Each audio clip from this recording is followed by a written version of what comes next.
kādreiz apstājies un padomā, ja tikai neiedomājies par daudz. Aija Mēle ir ilgadēja izglītības nozares profesionāla un pedagoģe ar vairāk nekā 20 gadu pieredzi skolas vadībā. Viņa daudzus gadus vadījusi Rīgas Juglas vidusskolu, aktīvi iesaistījusies izglītības politikas veidošanā, strādājusi dažādās izglītības un zinātnes ministrijas darba grupās un bijusi Rīgas skolu direktoru konsultatīvās padomes vadītāja. Šobrīd Aija ir Rīgas domas deputāte, kur viņa strādā pilsētas īpašuma un izglītības, kultūras un sporta komitejās. Precīzi, vai ne? Jā, es varu vēl papildināt, tas varbūt tādai politiskai pieredzei ir savs pienesums, ka Latvijā ir tāda organizācija kā LIVA, Latvijas izglītības vadītāju asociācija vai arotbiedrība, kā kur reiz sauc, un es ilgus gadus strādāju un vadīju šo. Patiesībā līdzvadītāji bija, bet mēs ļoti daudz ko tajā laikā Libā strādājot izdarījām. Un mans tandēms bija sākumā ar tādu Zintru Kohvu un tad ar Ilzi Kalniņu. Tu biji palaidis garām. Jā, to es biju palaidis garām. Aija, es vēlos būt atklāts ne tik daudz pret tevi, cik pret mūsu skatītājiem, ka man šī saruna varētu būt tāda, nezinu, vai emocionāli grūta, tas nav pareizais vārds savienojums, bet tāda emocionāli neērta. Un droši vien, ka tu nojaut, kādēļ. Es esmu bijis ilgstoši Juglas vidusskolas bērns, kas mācījās tevis vadītajā skolā. Un vienmēr esmu tevi uzlūkojis ar lielu cieņu. Bet atklāšu noslēpumu. Tad, kad sāka veidoties progresīvie pirms 9 gadiem, manuprāt, es no tādas pirmās dienas tā nedaudz muša pie stikla logu pie tevis klauvējos un teicu, Aija, ejam kopā. Un tu tik ilgi domāji, un tu esi kopā ar mums. Mēram, man tāds sajūta, ka 10 gadus es pie tavām durvīm jau loga klauvējos, līdz aizklauvējos. Jūs klauvējāties divatā. Jā, ar Ervīnu. Jūs bijāt kopā ar Ervīnu, un es to ļoti labi atceros. Un tas sākuma pats pirmais atteikums jums bija mans tāds princips vai mans uzskats, ka Rīgas skolu direktoram nav forši, varbūt tas pat nav tas, būt kādā piederīgam, kādā politiskā partijā ir ļoti sarežģīti, jo partijas nāk un mainās, arī tās vadošās partijas, ja, un būt politiskam, tad tas ir kaut kādā ziņā gan tendenciozi, gan daudz labāk ir būt politiski neitrālam. Tas bija mans tāds uzskats, jo jūs nebijāt vienīgi, kas man aicināja. Es varētu saskaitīt diezgan daudz partijas, kas aicināja iestāties partijā, bet es atturējos visu mūžu, neesmu bijis nevienā partijā. Es atceros, ka mēs ar Danielu Pauļotu no Kustības par kaut kādā neitrālā vietā satikāmies, un mēs arī atcerējamies, ka viņi arī esot klauvējuši pie tevis. Jā, Laima Geikina man vienreiz teica, tu tādu pozitīvu, tu esi par, nāc uz par, ja? Arī Laima Geikina. Bet kāpēc es nolēmu, tas tev liekas interesanti pievienoties jums? Ja? Protams. Kāpēc tomēr piekriti pēc 9 vai 10? Tad, kad es aizgāju, tad jau pirms 20. gadā es beidzu strādāt, ja? Juglā. Tad jūs atkal ieradāties ar Ervīdu un teicāt, tagad tu vairs neesi direktori, tagad tu vari nākt. Ja? Bet kaut kā man likās, kad ir tā brīvības garš, ka tagad es piederu pati sev un es varu darīt visu, ko es gribu. Jā, man arī, es pateikšu, kas daudz pārdomas, un es vēl līdz galam neesmu atradusi atbildi uz šo jautājumu, ka pret progresīvajiem sabiedrībā ir ļoti neviennozīmīga attieksme, un mani mulsināja arī tas, ka tieši manas autoritātes kultūrā, mākslā ir ļoti noskaņots. Piemēram, bijusī kultūras ministra. Es nesaukšu viņas vārdu. Jā, bet ne viņas viedoklis, man vairāk, es pateikšu tādu kultūras cilvēku kā tulkotāja Silvija Brice, kas ir tāds, jo bijusī kultūras ministra arī politiska persona, tur ir cits kalfons, ja. Bet tīri tādas mākslas kultūras cilvēki, ka viņi ļoti nostājas pret, ja, un radio cilvēki, producenti Evi Jūnām un vēl citi, kur viedoklis man likās ļoti svarīgs. Man likās, man sevī jāatrod tāda ļoti skaidra atbilde, kāpēc. Tad pienāca laiks, kad jūs startējāt pašvaldību vēlēšanās, un es nezinu, vai tas bija tu, bet kurš man uzaicinājusi mūsu abas ar Rolandu uz sarunu ar Viesturu. Viesturu, jā. Viesturu Kleinbergu, jā. Un tā saruna ar Viesturu kaut ko pagrieza mazliet kaut kā savādāk, ja? Jo es ieraudzīju, ka Viesturs ir ļoti, tāds cilvēks, kas liekas, ka varētu būt manas komandas cilvēks, ka viņam ir ļoti šī tāds darbošanās, ka viņš redz, ka viņā nav varas ambīcija, kas man patika, ja? Kas bieži vien politiķiem viņiem vajag varu, ka Viesturā tas nav, bet viņš grib darboties. Un es viņam toreiz teicu, tā saruna, ka beidzās mums ar Rolandu vajadzēja dot atbildi, un es viņam teicu, ja tevi ievēlēs, jo jums progresīvajiem, vai mums tagad jau progresīviem, bija šīs iekšējās vēlēšanas. Jā, iekšējās tas kā referendums. Jā. Es saku, ja tevi ievēlēs un tu būsi mēra kandidāts, tad es apsvēršu to viedokli startēt. Un tu Viesturu ievēlēji, bet tajā brīdī man jau ļoti... Tu pazuda pēdējie argumenti. Nē, man bija citi argumenti, man saslima mamma, un es faktiski pārcēlos uz Liepāju, ja. Mammai bija 96 gadi, un tad, kad Viesturs man uzrunāja, es teicu, Viestur, nebūs godīgi, ja es tagad dzīvošu Liepājā un startēšu Rīgā vēlēšanās. Tā kā atkal atteicu, ja. Un tad faktiski pēdējais klikšķis bija, ka man mamma tieši pirms gada februārī aizgāja, un mana mamma bija sabiedriski ļoti aktīva, un man kaut kā likās, ka, un man negribējās, ka visi tie šakāļi, kas tagad ir Rīgas domē, ka viņi nāktu pie varas, un es piezvanīju Viesturam, teicu, ja jums vēl tā kā der, lieciet man kaut kur tajā sarakstā beigās, bet man nebija kaut kādas ekspektācijas, ka man noteikti ievēlēs. Jā. Tik daudz atteikums kā no tevis, tu mini šo sarunu. Es atceros, mēs ar Mārtiņu Staķi tikāmies, starp citu, pareizi atceros arī, jā. Pie tevis skolā ar bērnu sulām braucām cērt. Tādā tik daudz atteikums kā no tevis, kā no sievietes, es neesmu nekad dzīvē saņēmis, bet tas man norūdīs, un es esmu tomēr panācis punktu ka mēs šodien tik atklāti par šo laiku posmu runājam. Apmēram 6-7 mēnešus to es tenī reālajā Latvijas politiskajā vidē.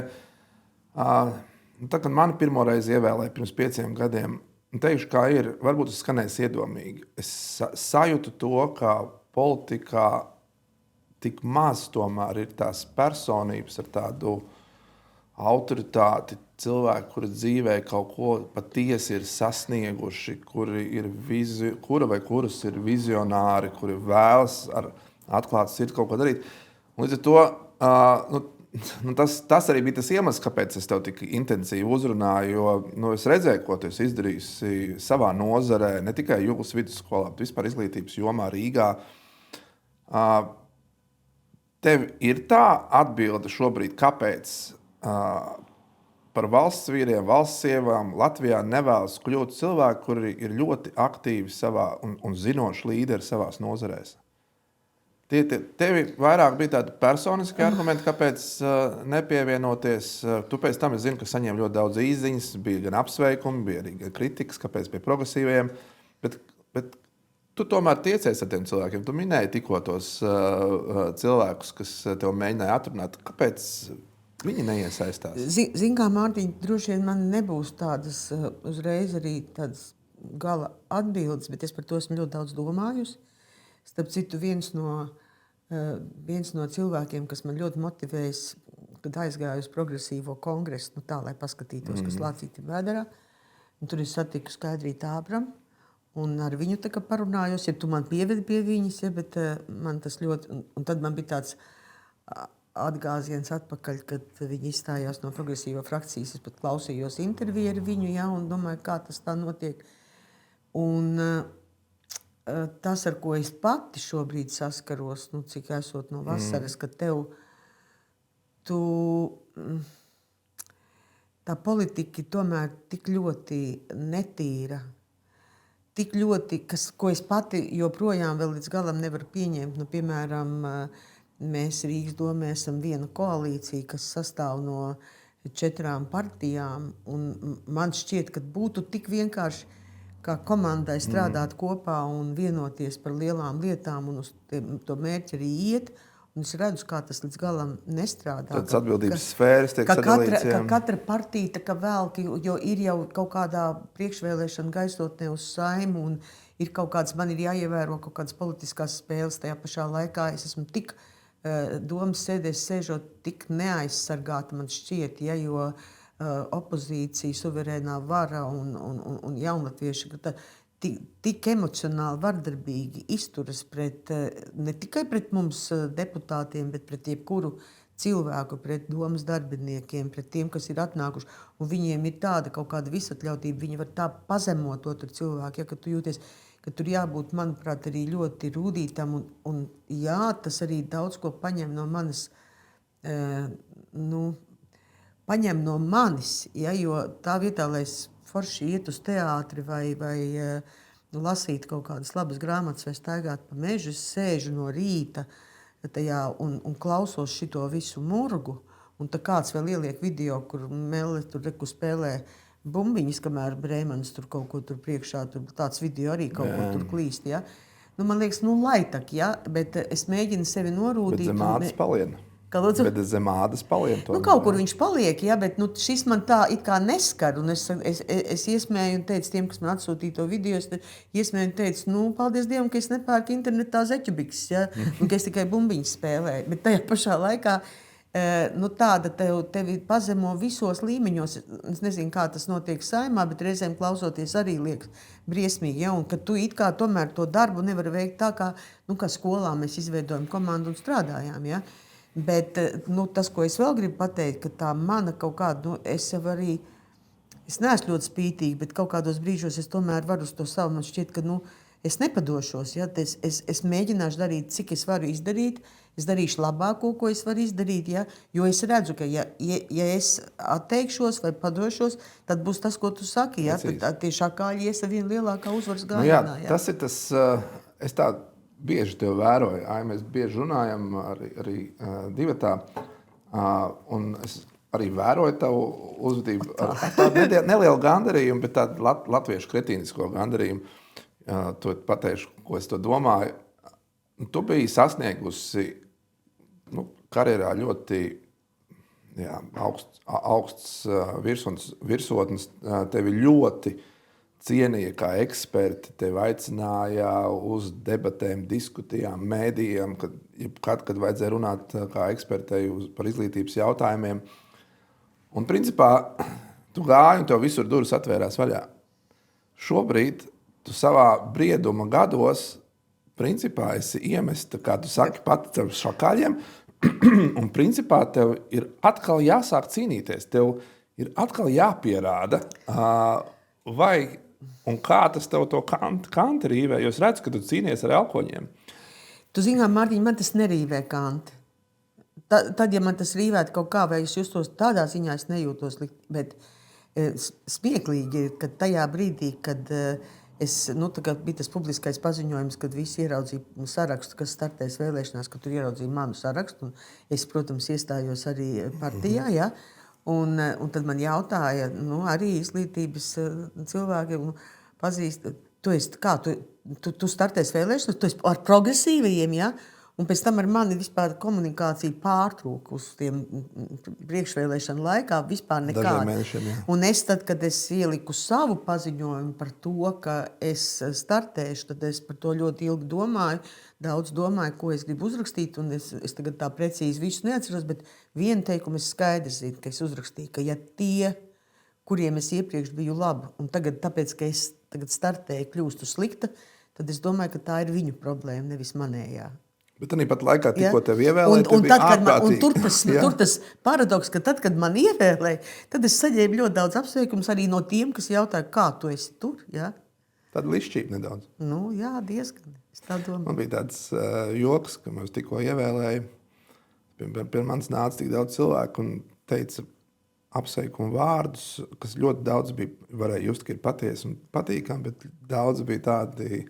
vienkārši tāpēc, ka tiek ievēlēts un visi atzīstas, ka viņi balsoja par progresīvajiem. Es teicu, klausies, man jāsāk piekrist Aināram Šleseram, vajadzētu vēlēšanu rezultātus pārskatīt. Es esmu saskaitījis vairāk, kas par mums nobalsojuši, nekā balsu skaitīšanas komisija saskaitījis. Kad patiesībā tās balsis varētu būt daudz vairāk. Bet labi. Tagad par nelielu, protams, nav noslēpums, ka es paklausījos un palasīju tavas iepriekšējās sniegtās intervijas. Gatavojies, ja? Nu, tā tu man mācīji skolā, ka jāgatavojās pirms ierasties klasē. Daži citāti, kas man iekrita sirdī un prātā. Tu teici, tas bija Covid laika intervija Latvijas radio, kur tu teici, tu pārmeti it kā politiķiem, valsts vīriem, valsts sievām, un tu viņiem novēlēji no savas pieredzes tādu citātu, tikai neiedomājieties par daudz. Tie cilvēki, kad nonāk pie varas, viņi iedomājas par daudz. Saka, lūdzu, tu šo varas pārbaudījumu esi pati kritiski pašvērtējies uz sevīm. Kādreiz apstājies un padomā, ja tikai neiedomājies par daudz. Zini, kad visbiežāk? Tad, kad man liekas, ka Aija ļoti forši brauc ar auto. Un es tikai neiedomājies, jo tikko es kaut ko tādu sev pateikšu, jo man ir daudz, Aija, tu labi brauc, jā? Labi, tur ātrumu, ko tur vēl. Tikko es tā pateikšu, es kaut kur iebraukšu kaut kādā stūrītī, jā? Bet, tas tāds vienkārši piemērs, bet arī attieksmē, tādā komunikācijā vai attiecībās ar saviem bērniem.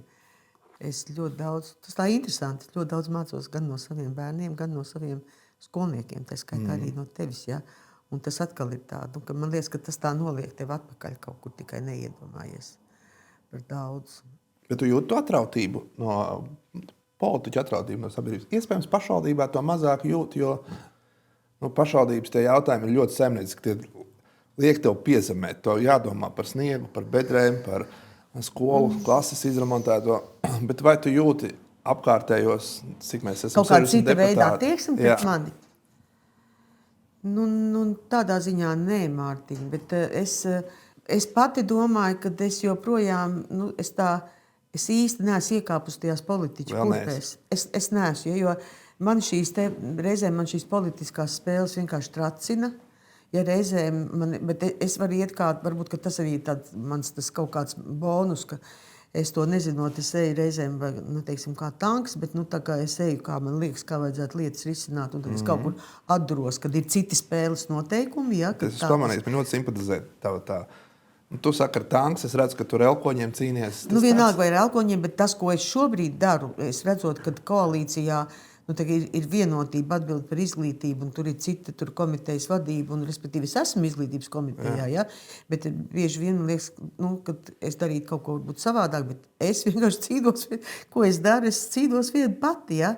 Jo es esmu īpašuma komitejā, es esmu īpašuma komitejas vadītāja vietniece, tad mans fokus ir uz izglītības, kultūras un sporta iestādēm Rīgā un uz to infrastruktūru, uz to sakārtošanu. Man liekas, ka tur ir ļoti daudz neatrisinātu jautājumu. Tas tikai nav naudas jautājums. Tas nav naudas jautājums, nē.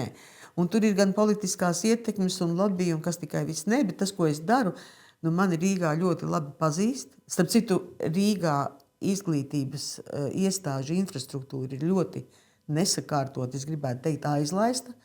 Kā Viesturs kaut kad teica, vajadzētu laikam 360 miljonus, lai to visu sakārtot. Un arī tā sistēma nav caurspīdīga un pārskatāma. Ja? Un mani skolu direktori vienkārši zvana pa tiešo, es braucu uz iestādēm, un es mēģinu atrast to veidoto dialogu starp Rīgas namiem un īpašumu departamentu un izglītības iestādi, ja?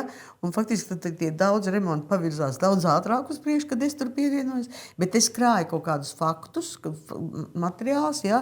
Uz kuru bāzes es varu mēģināt sakārtot sistēmu, respektīvi nevis runāt par, kā man viens politiķis teica no Nacionālas apvienības, ko tur tādiem sīkumiem tur, ja? Basketbola laukumiem, sākam par globālām lietām, ja? Es mēģinu no otras puses, sākam no sīkumiem, un caur tiem sīkumiem ieraudzīt, kas sistēmā nestrādā un kas jāsakārto. Bet principā to aktīvs vērotājs, rīdzinieks vienmēr ir pamanījis. Un tas, ko tu intervijā sākumā teici, kāpēc negribēji stāties politiskās partijā jebkurā, ka bieži vien Burova Ušakova laikā bija tā, ka bija tās saucamās labās skolas, kurām tika ne tikai izremontētas, bet pirkts jauns tāfeles, ventilācijas likt un tā tālāk. Bet bija skolas, kas iespējams nepauda tik lielu lojalitāti konkrētai politiskai partijai, ka tā infrastruktūra bija ļoti, ļoti nolietota. Un principā, vai tu varētu teikt, ka šobrīd Rīgā arī šīs vairāk nekā 100+ mācību iestādes ir neeksistē nekādi principi, pēc kā tās investīcijas tiek ieguldītas? Principā pēc deguniem patīk man šī skolas direktors. Ir kaut kāds sentiments, iespējams, es šo skolu pabeidzis esmu, vai kāds cits, un tur mēs ieguldam naudu. Es nevaru līdz galam atkost to sistēmu, diemžēl. Īpašuma departaments tā diži nelaiž diezgan cieši tas durvis noslēgts, ja. Ir kaut kādi principi, kas ir viennozīmīgi visiem skaidri. Tur, piemēram, ugunsdrošības noteikumi vai akti, vai būvnormatīvi, vai kur ir infrastruktūrā, kur saka, ka vairs nav jēgas lāpīt, kad ir kaut kas jādara, bet tas ir viens no maniem tādiem lieliem varbūt uzdevumiem saprast tos principus, un ne tikai lai es saprastu, bet lai visiem iestāžu vadītājiem un sabiedrībai būtu skaidrs, kāpēc mēs remontējam to, šo, vai kāpēc mēs ieguldam tur, ja? Un tad tas ir tāds, es mēģinu sākt likt to savu lielo bildi kopā, ja?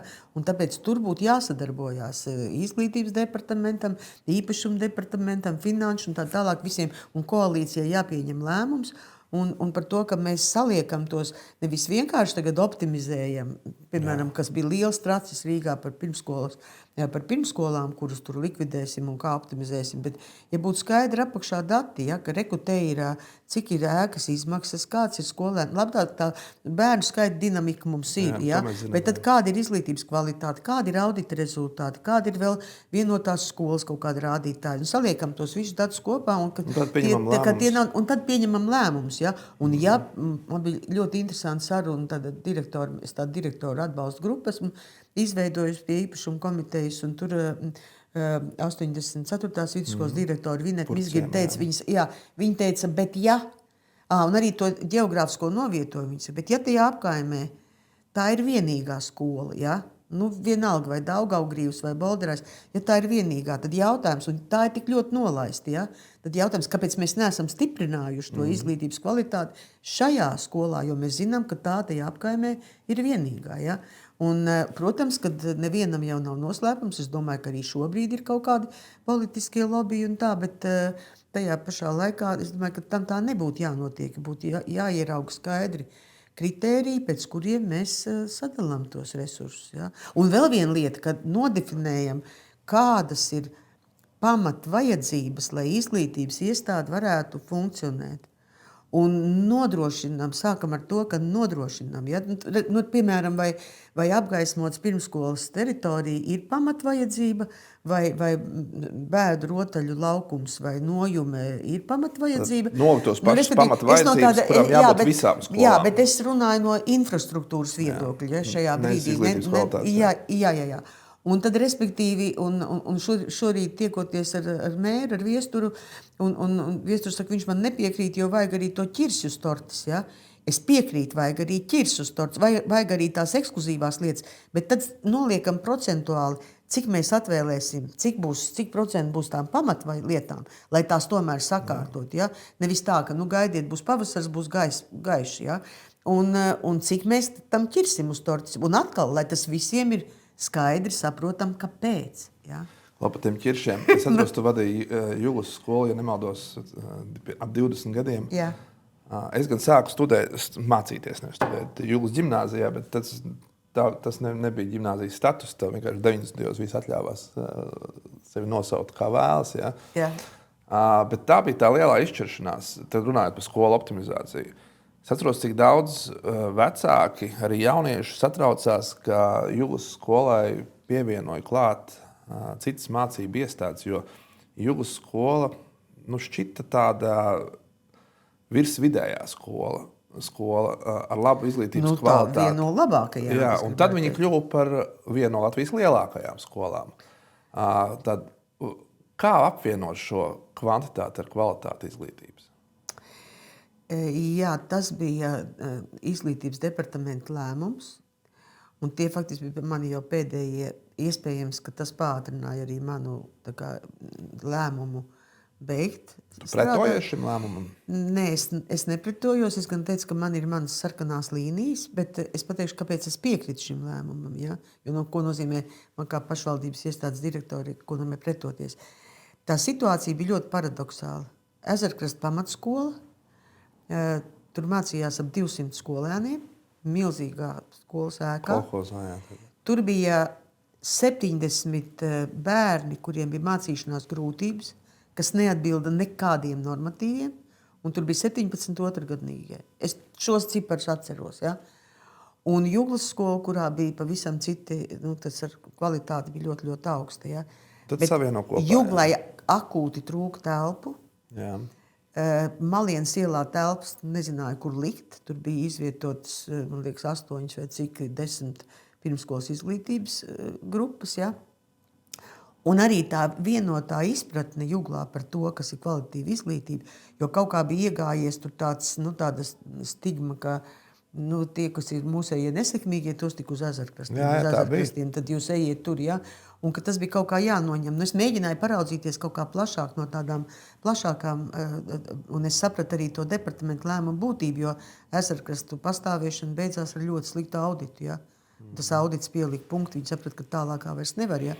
Tas ir cits jautājums, kāpēc tā skola tik tālu tik nolaista. Bet tagad, un tā mana sarkanā līnija bija tā, ka nevar vienkārši pārvietot Juglas bērnus uz to ēku bez nekādām investīcijām. Ja? Tur viss tas korpus, kur aizgāja 5. 6. klases skolēni, tas viss tika izremontēts, klases tika izremontēts, tika jaunām mēbelēm, ar datoriem aprīkot, ja, bet tur jau bija tā kļūda tajā brīdī bija tā, ka viņi jau nebija plānojuši kopā, piemēram, optimizāciju ar kaut kādiem resursiem, kas būtu jāinvestē. Tad tur pamazām tagad tiek sakārtots, bet principā tādai optimizācijai būtu jāiet komplektā ar to, ka mēs plānojam arī, ka nevis ko mēs zaudēsim, bet ko mēs iegūsim tajā rezultātā. Ja? Un tagad, protams, ka tas process ir, es domāju, kad ir normalizējies, ir aizgājis, bet tajā pašā laikā, vai mums vajag tik milzīgas skolas, tas jautājums ir ļoti atklāts. Ja? Un ļoti labi direktoru kandidāti, tagad jau pēc manis jau nāk, otrais jau nomainās. Ja? Vīrietis beidzot ir Juglā. Jā, vīrietis, bet es satiku vienu ļoti spēcīgu kandidātu sievieti, kura tagad ir citā Rīgas skolā direktoris. Ja jautājums būtu vēl priecīgāk, ja jūs būtu Juglā, un viņa teica, es nobijos no Juglas. Es skatījos, jo tā Jugla ir milzīga, tas tā ir visa faktiski Jugla. Jūs savs tēvs bija skolotājs, ja nemaldos matemātikas? Nē, latviešu valodas otrādi. Tēvs bija latviešu valodas skolotājs, māte bija matemātikas skolotāja. Tu esi skolotāja, iestājies, mācījies filoloģiju un kļuvu par latviešu valodas skolotāju, lai arī es esmu dzirdējis, tev esot bijis olimpiādēs labi panākumi matemātikā. Ko dara tava meita? Viņa arī pedagoģija? Nē, mana meita... Beidzās šī. Jā, beidzās. Bet kādreiz viņa man teica, mamma, es mācīšos tavā skolā. Un es viņai teicu, tu nekad nemācīsies manā skolā. Viņa mācījās Dārziņu skolā, tad 64. vidusskola. Tā kā viņa paaugās, tad viņa teica, mamma, es nemācīšos tavā skolā. Bet mana meita tagad organizē kultūras dzīvi Dienvidu Kurzemē aizputē. Liepājas pusē, jā. Jā, Liepājas pusē. Bet ja tu runā par mammu un tēti, tad... Tētis bija ne tikai latviešu valodas skolotājs, viņš bija arī kora diriģents, mūzikas skolotājs un mans klases audzinātājs. Un mamma bija matemātikas skolotāja, mans skolas direktori.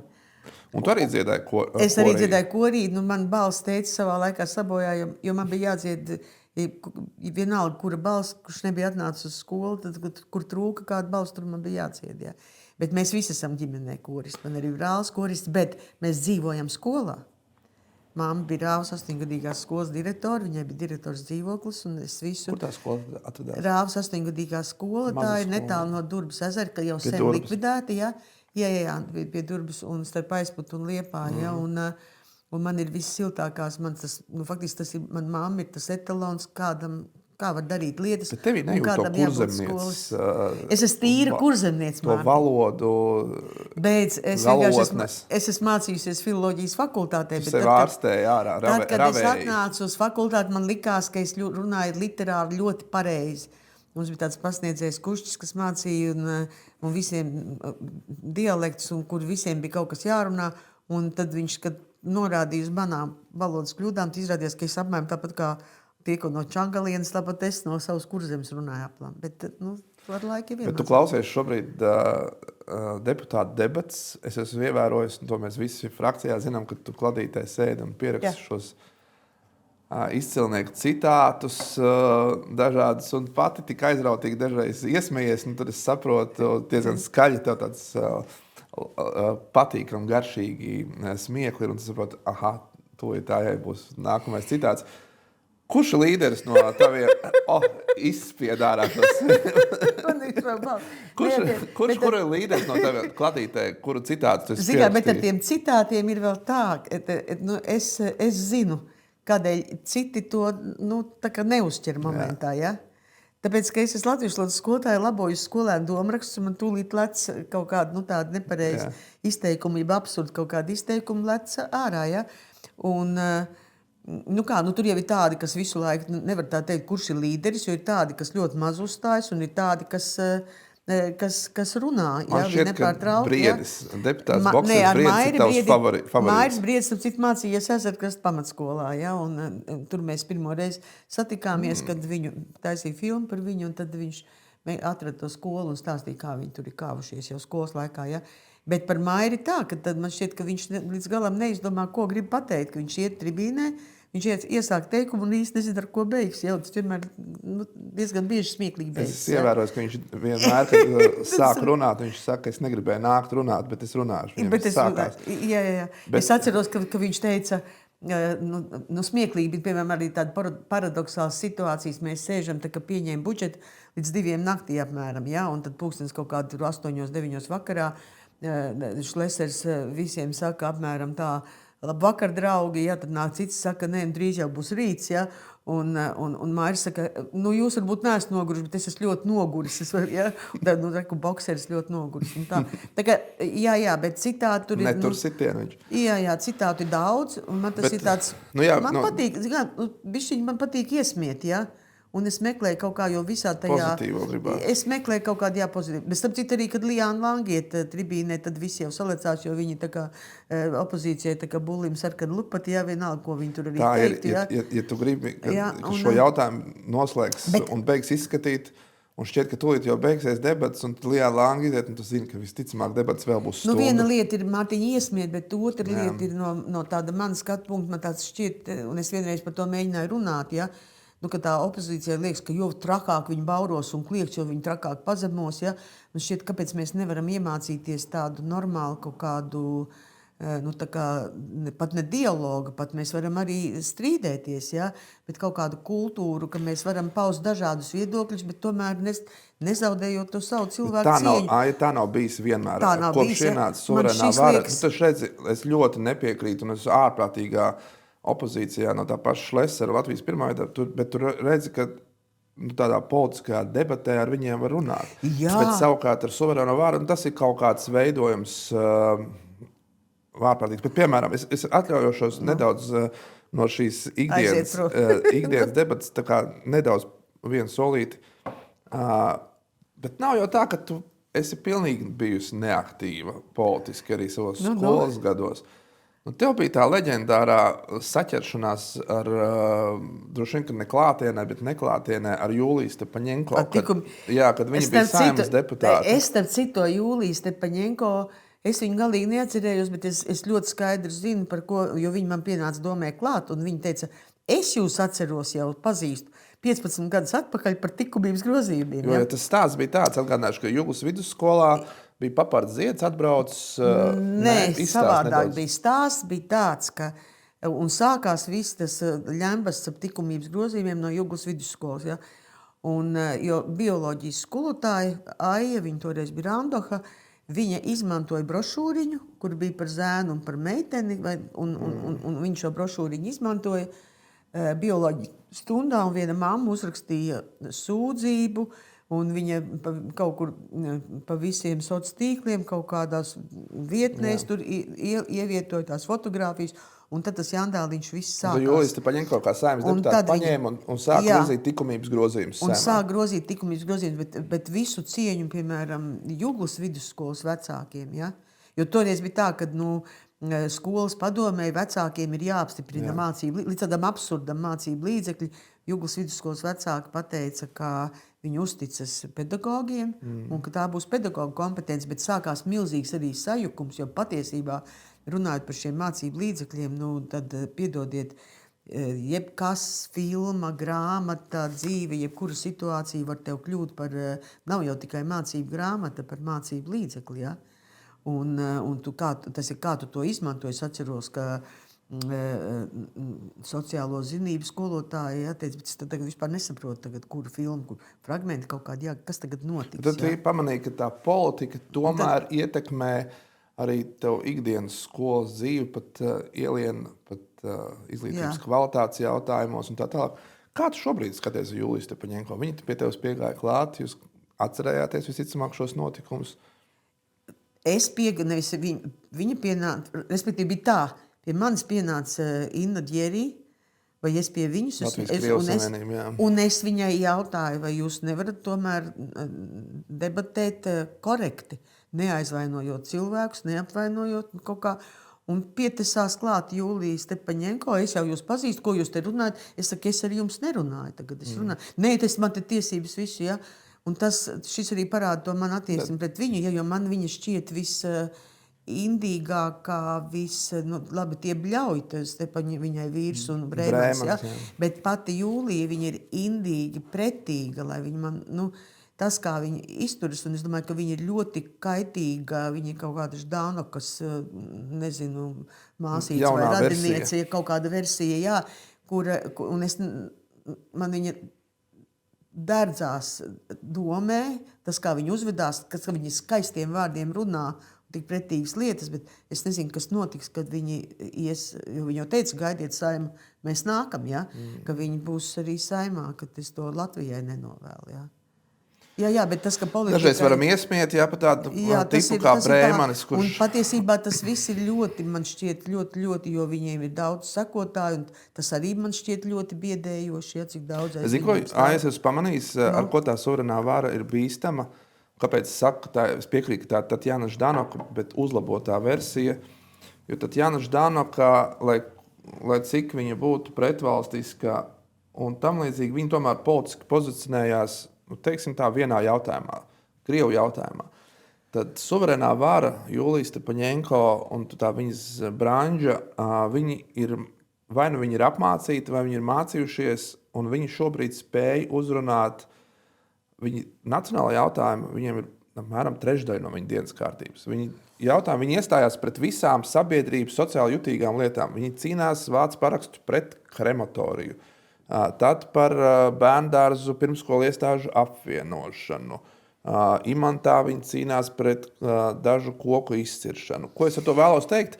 Viņas mēģina uzrunāt ne tikai pozicionēties kā putinisti, ko mēs domas sēdēs redzam, kā viņi cīnās arī pret Ukrainas atbalstu un tā tālāk, bet principā viņi cenšas, un es redzu, par viņiem gatavi balsot, atbalstīt arī latviešu cilvēki. Ja, bet tas, ko es redzu, ka viņi izrauja kaut ko no konteksta, viņi pagriež tā, kā viņiem to vajag, jebkuru jautājumu viņi pagriež tā, kā viņi to vēlas, ja, un tas izklausās, ja tu klausies tikai uz viņiem, neko citu nezini, tad tev liekas, tā varbūt tiešām ir, ja? Un tas arī ir ļoti bīstami, ja man viņa liekas, šķiet ļoti bīstami. Tāds modernais populisms strādā, viņi paņem vienu patiesu faktu un ļoti daudz interpretāciju saliek un ietēr to savā mērcē, un tu klausies, un tu sazvērstības teorijai notici. Jā, ļoti. Viņi man šķiet ļoti bīstami. Jā. Kā tu domā šī debate par ielu maiņām, pieminekļu maiņām, cik viņi tālu var aiziet, lai mēģinātu saprast, kuri ir bijuši tie pareizie mūsējie latvieši, kuri ir bijuši, kā daži uzskata, drāņķi. Zāģēsim Andreju Upīti, jā. Zāģēsim uz pusēm, gāzīsim, neatstāsim, jo man tas, teikšu, kā ir, to pašu. Man patīk intelektuāls, nezinu, Latvijas televīzijā raidījums par Jāru Vācietu, ko mēs droši vien daudz skatījāmies. Man patīk izzināt, es nezināju tik detalizēti šo stāstu, kā viņš 16 gados bija nodevis savu skolas biedru un tā tālāk. Man šķiet, ka es tāds mazs cilvēks, vai es vispār esmu lemtiesīgs par tādiem jautājumiem, tādā vēsturiskā kontekstā, kas notika šajā okupācijas laikā. Es nezinu, kas es būtu tajā laikā. Es nesaku, ka es būtu labais vai sliktais. Es vienkārši nezinu, man nav atbildes uz tiem jautājumiem. Un tagad šie cilvēki ir aizgājuši viņu pasaulē jau 10 gadu. Mēs, kā jaunā paudze, darbojamies tā kā tiesnešības soģi un lemjam viņu ielās. Viņi ir cienījami, viņu vārdi ielām vai nav. Droši vien, ka Jāram Vācietim vienalga, kā to viņi ielas vai viņi sauc vai ne. Bet es neprasu šobrīd to viedokli, vai vajag atstāt Jāru Vāciešu ielu, kas tagad... Protams, ka vajag. Es neprasu tev šo, bet man dažkārt šķiet, vai mēs neesam par sīku, lai šādus jautājumus lemtu. Nē, zin kā, Mārtiņ, tas mans viedoklis, ja? Var jau pārzāģēt tur pieminekļus, bet tad ir jautājums, ko mēs vispār darīsim piemēram, ko ar filmām darīsim. Gundars Āboliņš ļoti labi pateica, ka par Lilitu Bērziņu, ja?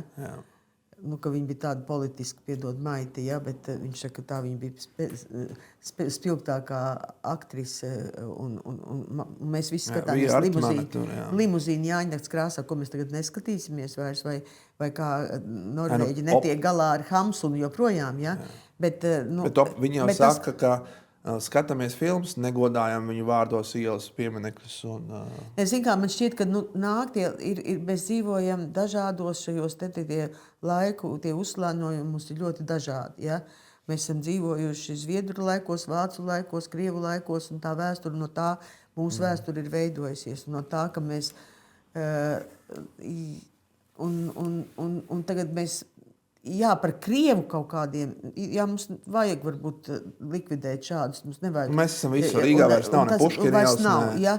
Bet par latviešu cilvēkiem, šādiem cilvēkiem tagad šādi viņus, kuri tā robeža vispār? Es domāju, ka mēs to vispār nespējam, ja? Es domāju, ka mums jāsaglabā gan arhitektūra, gan šie cilvēki, tā ir mūsu vēsture, mēs no tās nevaram izbēgt un aizbēgt. Un, piedod, mēs vēl arī nezinām, ja?